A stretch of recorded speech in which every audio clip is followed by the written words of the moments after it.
Assalamualaikum warahmatullahi wabarakatuh. Alhamdulillahirabbil alamin. Wa bihi nasta'inu ala umuri dunya waddin. Shalatu wassalamu ala Rasulillah Sayyidina Muhammadin. Selamat pagi anak-anakku semua. Semoga kita senantiasa diberi Allah kesehatan. Jadikan anak-anak yang soleh dan solehah. Anak-anakku sekalian, untuk PDRPI hari ini adalah bab kita ketiga. Ini adalah bab terakhir sebelum kita nanti bertemu di UTS. Anak-anakku sekalian, mari kita berdoa dulu agar pembelajaran hari ini diberi kemudahan oleh Allah. A'udzubillahi minasyaitonirrajim. Bismillahirrahmanirrahim. Allahumma inni a'udzubika an adilla au udalla au azilla au uzalla au ablima au udlama au ajahala au yujahala alayya. Asyhadu an la ilaha illallah wa asyhadu anna Muhammadar Rasulullah. Rabbi shrah li sadri wa yassir li amri wahlul 'uqdatam min lisani yafqahu qawli. Raditu billahi rabba wa bil islami dina wa bi Muhammadin nabiyya wa rasula. Rabbi zidni ilman nafi'a warzuqni fahma bi rahmatika ya arhamar rahimin. Al-Fatihah. A'udzu billahi minasyaitonir rajim. Bismillahirrahmanirrahim. Alhamdulillahi rabbil alamin arrahmanir rahim maliki yaumiddin. Iyyaka na'budu wa iyyaka nasta'in. Ihdinas siratal mustaqim. Shiratal ladzina an'amta 'alaihim ghairil maghdubi 'alaihim waladdallin. Amin. Anak-anakku sekalian, hari ini kita membahas tentang bab mengenai akhlak. Akhlak, apa itu akhlak? Hari ini kita membahas tentang akhlak terpuji, yaitu tentang kejujuran dan hormat. Sebelum kita melangkah lebih jauh, mari saya jelaskan akhlak. Pengertian akhlak itu adalah tingkah laku, tabiat atau perangai. Akhlak ini ada dua, ada akhlak terpuji dan tercela. Nah, hari ini kita membahas tentang akhlak terpuji. Nah, akhlak terpuji ini disebut juga dengan akhlakul karimah, akhlakul mahmudah atau akhlak yang soleh. Nah, anak-anakku sekalian, kita hari ini membahas tentang kejujuran. Apa itu jujur? Jujur adalah suatu perilaku yang bisa menyesuaikan antara hati, lisan, dan perbuatan.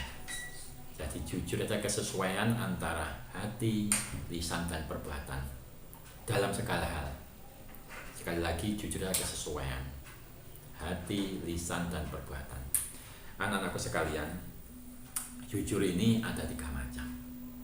Pertama, kita jujur kepada Allah. Caranya bagaimana? 1. Kita senantiasa melaksanakan perintah dan menjauhi larangan Allah. Ketika waktu sholat, baik di rumah maupun waktu bermain, ketika mendengarkan adzan langsung pulang, itu jujur kepada Allah. Karena kita tugasnya adalah berkewajiban untuk beribadah. Jadi jujur, tidak perlu istilahnya diutus oleh orang tua atau dibentaki atau diperintah, tapi sudah timbul kesadaran bahwa sholat ini adalah kewajiban saya. Jadi itu jujur pada Allah, menjalankan semua perintahnya. 2. Jujur kepada diri sendiri. Jujur pada diri sendiri bisa kita contohkan, yaitu ketika kita diberi amanah atau ketika kita berjanji dengan orang. Contoh, kita diutus ibu beli sesuatu, ya kita harus jujur. Kita membelikan, kalau ada uang kembalian ya dikembalikan. Harganya juga harus disesuaikan, tidak boleh menambah-nambahi. Yang ketiga, ada jujur pada orang lain. Ini banyak sekali contohnya. Mungkin ketika kalian berjanji harus menepati. Ketika kita punya hutang harus melunasi. Kalau diberi amanah harus dapat dipercaya, tidak boleh khianat. Itu adalah contoh-contoh jujur. Dan ini ada sepenggal kisah kejujuran di zaman para sahabat. Mari didengarkan ceritanya. Ini ada sebuah kisah tentang keteladanan di zaman Khalifah Umar bin Khattab. Kita tahu bahwa Khalifah Umar bin Khattab adalah khalifah yang kedua setelah Abu Bakar As-Siddiq sebagai pengganti Khalifah Nabi Muhammad. Khalifah Umar bin Khattab ini sering dikenal sebagai khalifah yang sangat dekat dengan rakyatnya, dengan masyarakat. Beliau sering berkeliling ke rumah-rumah warga, ke rumah masyarakat, terlebih waktu malam hari. Suatu malam, Umar bin Khattab usai menunaikan sholat Isya, beliau berkeliling ke daerah-daerah, ke lorong-lorong di daerah Madinah. Setelah berjalan-jalan berkeliling, dia merasa tubuhnya ini lelah dan letih. Beliau kemudian menyandarkan tubuhnya pada dinding sebuah rumah sederhana. Tak sengaja, Umar mendengar pembicaraan dua orang wanita dari dalam rumah. Sang ibu ini sedang merayu putrinya. Kebetulan seorang ibu ini adalah seorang penjual susu. Nak, campurkan air ke dalam susu yang akan kita jual, nak, kata seorang wanita atau sang ibu tadi. Kemudian sang anak menjawab, tapi Bu, Khalifah Umar melarang kita untuk berbuat curang. Khalifah Umar melarang mencampur susu dengan air, karena ini adalah contoh ketidakjujuran dalam berdagang. Nanti kalau ketahuan sama Khalifah Umar, kita bisa dihukum. Sang ibu kemudian menjawab, ayo nak, Khalifah Umar tidak akan mungkin melihat kita. Bagaimana mungkin Khalifah Umar yang hidup di dalam kerajaan ini pasti akan mengetahui keadaan kita. Bagaimana mungkin beliau akan tahu keadaan kita, apalagi memikirkan kita. Terus sang ibu terus kepada anaknya. Sang anak akhirnya menjawab dengan bijak, iya ibu, Khalifah Umar mungkin tidak melihat kita, mungkin beliau jauh dari kita, tetapi bagaimana dengan Allah? Allah pasti melihat kita, Allah pasti mendengar kita. Umar mendengar jawaban itu terkesan dan mengagumi kejujuran anak dari penjual susu tersebut. Dan Khalifah Umar pun segera kembali ke istana. Keesokan harinya akan berencana mendatangi rumah itu tadi. Demikian adalah kisah sepenggal kejujuran di masa Khalifah Umar bin Khattab. Nah, itu tadi adalah kisah mengenai salah satu sahabat Umar bin Khattab, sahabat Nabi yang juga khalifah kedua setelah Abu Bakar. Semoga dari kisah keteladan tersebut kita bisa mengambil pelajaran, mengambil hikmah, sehingga kita bisa mengamalkan dalam kehidupan sehari-hari. Kedua, hormat. Hormat ini ada hormat kepada orang tua dan hormat pada guru.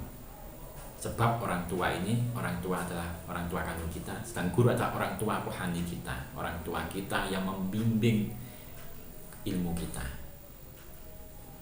Nah, hormat ini artinya adalah satu, perasaan menghargai, berbaik sangka, sopan terhadap orang lain, itu menghormat, arti hormat. Lagi hormat artinya suatu perilaku menghargai, berbaik sangka, dan sopan kepada orang lain. Nah, hormat kepada orang tua ini bisa kita terapkan, kita ambil contoh satu.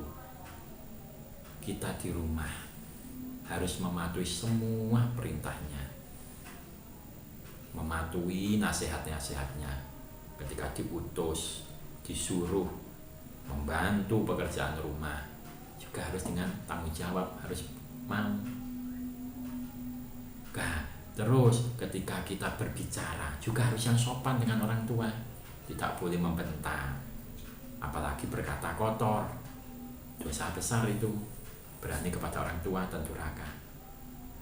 Karena ridhonya Allah itu tergantung ridhonya orang tua. Jadi kalau kalian kepingin menjadi anak yang sukses, anak yang soleh, harus patuh dan hormat pada orang tua. Kedua, hormat kepada bapak ibu guru. Sekali lagi, bapak dan ibu guru adalah orang tua rohani kita yang mentransfer, yang memberikan ilmu pada kita. Kita mulai mengenal baca, tulis, berhitung itu dari guru. Oleh sebab itu kita harus menghormati mereka. Bagaimana caranya? Satu, sama dengan di rumah, mematuhi perintahnya. Di sekolah diutus menulis, ya kita harus menulis. Ketika BDR masa pandemi diberi tugas pagi, ya harus kerjakan, disiplin dikerjakan waktu itu juga, tidak menunda-nunda. Dua, mematuhi nasihatnya.